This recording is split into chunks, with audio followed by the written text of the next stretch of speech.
Hi,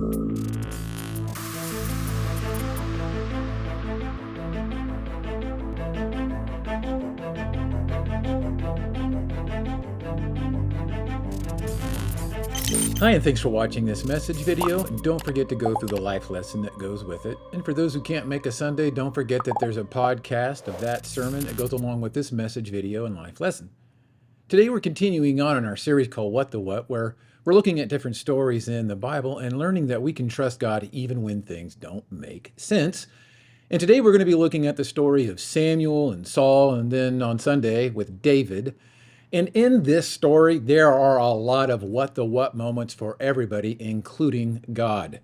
Now, for those who don't know the backstory of Samuel, Samuel grew up in the tabernacle, which is what preceded the temple, and he was somewhat under the tutelage of the priest named Eli. But when he was a youth, this is what we're told happened. 1 Samuel 3:2 through 4:1. One night, Eli, who was almost blind by now, had gone to bed. The lamp of God had not yet gone out, and Samuel was sleeping in the tabernacle near the ark of God. Suddenly the Lord called out, "Samuel." "Yes," Samuel replied. "What is it?" He got up and ran to Eli. "Here I am. Did you call me?" "I didn't call you," Eli replied. "Go back to bed." So he did. Then the Lord called out again, "Samuel." Again Samuel got up and went to Eli. "Here I am. Did you call me?" "I didn't call you, my son," Eli said. "Go back to bed." Samuel did not yet know the Lord because he had never had a message from the Lord before. So the Lord called a third time, and once more Samuel got up and went to Eli. "Here I am. Did you call me?" Then Eli realized it was the Lord who was calling the boy. So he said to Samuel, "Go and lie down again, and if someone calls again, say, 'Speak, Lord, your servant is listening.'" So Samuel went back to bed, and the Lord came and called as before, "Samuel, Samuel." And Samuel replied, "Speak, your servant is listening." Then the Lord said to Samuel, "I am about to do a shocking thing in Israel. I am going to carry out all my threats against Eli and his family, from beginning to end. I have warned him that judgment is coming upon his family forever, because his sons are blaspheming God and he hasn't disciplined them. So I have vowed that the sins of Eli and his sons will never be forgiven by sacrifices or offerings."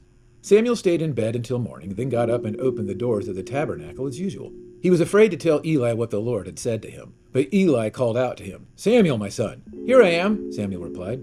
"What did the Lord say to you? Tell me everything, and may God strike you and even kill you if you hide anything from me." So Samuel told Eli everything. He didn't hold anything back. "It is the Lord's will," Eli replied. "Let him do what he thinks best." As Samuel grew up, the Lord was with him, and everything Samuel said proved to be reliable. And all Israel, from Dan in the north to Beersheba in the south, knew that Samuel was confirmed as a prophet of the Lord. The Lord continued to appear at Shiloh and gave messages to Samuel there at the tabernacle. And Samuel's words went out to all the people of Israel.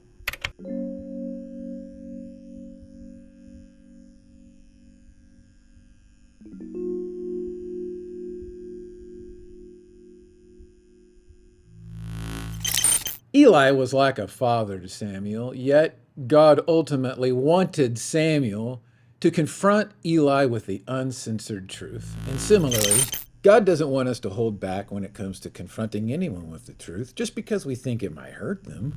However, like with Samuel, God will help us to understand how to confront someone. And as you can see from this passage, God was helping Samuel with a lot of different things when it came to communicating to others for a lot of years. Now let's talk about Saul. As Samuel was aging, the Israelites were experiencing FOMO. And if you're not sure what that is, that's a fear of missing out. Meaning, they were seeing all the other nations around them leading, or being led into battles, I should say, by their kings, or being defended in some ways by their kings.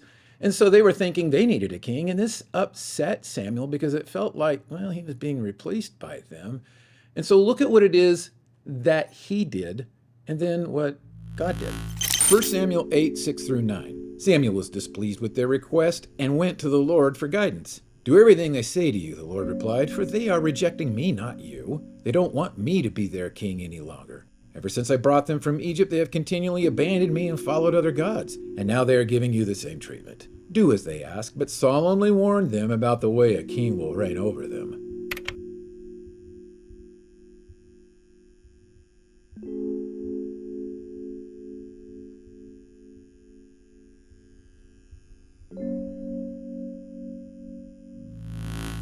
God wanted Samuel to know that it was okay for him to be frustrated with the Israelites. In fact, God was somewhat frustrated with the Israelites. But if Samuel had done the wrong thing in that moment and just told them off and expressed what it was that he was feeling in terms of his frustrations, instead of going to God, this whole story would have changed. But he didn't do that. Instead, he did the right thing and he went to God and he took his frustrations to God. And as a result, God was able to somewhat help Samuel understand how he was going to continue to use him to confront all kinds of people on his behalf to hopefully make them change. In fact, this is what led to perhaps one of, if not the biggest what the what moment that God and Samuel had when it came to Saul. Here's how we're told everything started. 1 Samuel 15, 1 through 5. One day Samuel said to Saul, "It was the Lord who told me to anoint you as king of his people Israel. Now listen to this message from the Lord. This is what the Lord of heaven's armies has declared. I have decided to settle accounts with the nation of Amalek for opposing Israel when they came from Egypt. Now go and completely destroy the entire Amalekite nation. Men, women, children, babies, cattle, sheep, goats, camels, and donkeys." So Saul mobilized his army at Telaim. There were 200,000 soldiers from Israel and 10,000 men from Judah. Then Saul and his army went to a town of the Amalekites and lay in wait in the valley.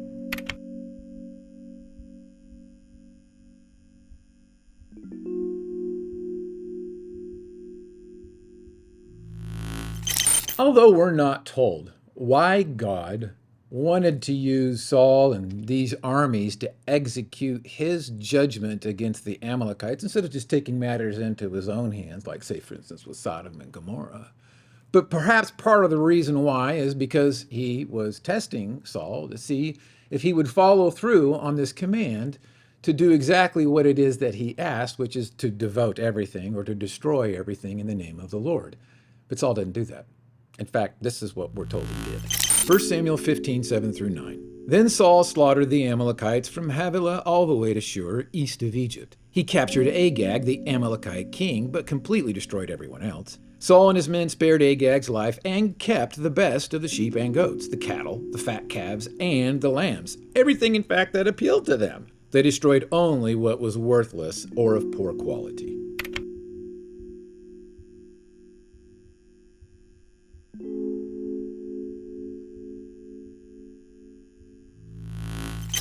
Although many of us might think about ourselves in Saul's situation and think that we would have done exactly what God asked, or that we wouldn't have done what Saul and his men did, it's hard for us to know exactly what we would do. But here is one thing that is clear from this story, and it's that Saul was no longer following the Holy Spirit that was given to him, and as a result, he was following his own desires and his own ways. You see, when a king is anointed, they're anointed with the power or the Spirit of God. And so Saul had that, but he, like many of us, had a choice. And he chose not to follow that. And as a direct result, this led to a massive what the what moment for Samuel and for God.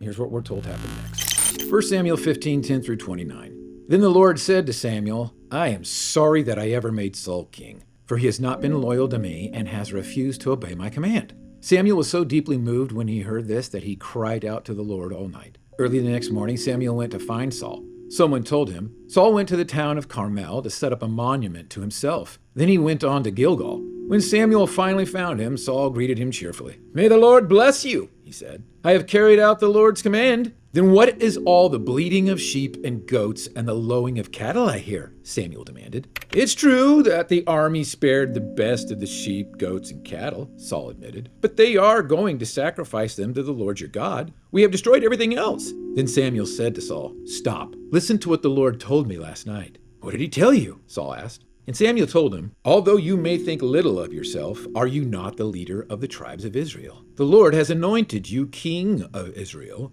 and the Lord sent you on a mission and told you, go and completely destroy the sinners, the Amalekites, until they are all dead. Why haven't you obeyed the Lord? Why did you rush for the plunder and do what was evil in the Lord's sight?" But I did obey the Lord, Saul insisted. I carried out the mission he gave me. I brought back King Agag, but I destroyed everyone else. Then my troops brought in the best of the sheep, goats, cattle, and plunder to sacrifice to the Lord your God in Gilgal. But Samuel replied, what is more pleasing to the Lord? Your burnt offerings and sacrifices, or your obedience to his voice? Listen, obedience is better than sacrifice, and submission is better than offering the fat of rams. Rebellion is as sinful as witchcraft, and stubbornness as bad as worshiping idols.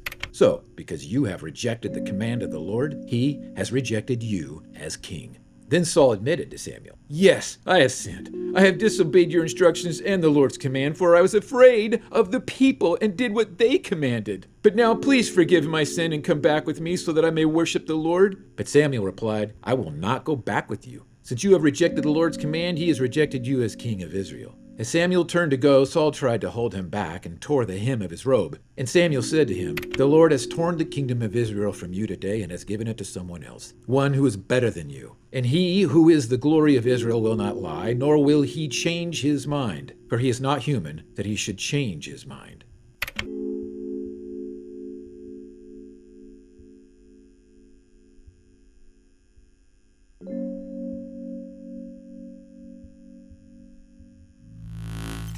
After Samuel confronted Saul for his behavior, and Saul admitted that what he did was disobey the Lord because he feared the people more than he feared the Lord, this meant that Samuel was no longer going to be used on God's behalf in order to help King Saul move forward in this plan. He was done with him.